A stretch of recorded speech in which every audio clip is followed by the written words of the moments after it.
Zimbabwe, mhuri yeZimbabwe, hatikukanganwi mhuri yeZimbabwe, tinouya kwamuri tichikutsigirai nekuti imi mhuri yeZimbabwe ndimi nyika yacho, ndimi vanhu vacho, ndimi gavhumendi yacho.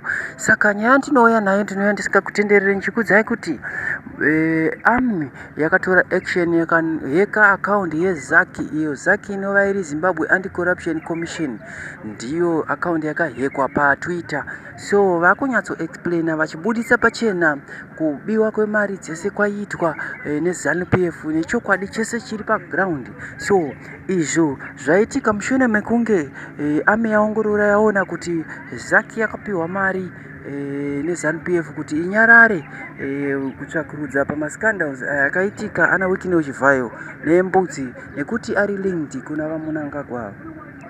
Mhuri yeZimbabwe, zvinhu zvinorwadza kuti mhuri yeZimbabwe itambure pane mbavha dzakadai, tichiona vana vedu vamwe vasina mhaka vachitambura vari muchikurubhi, asi mbavha dzichisiwa dzichiita zvadzinoda munyika yeZimbabwe.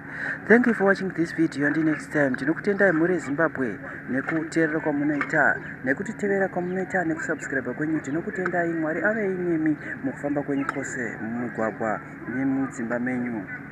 Thank you for watching this video.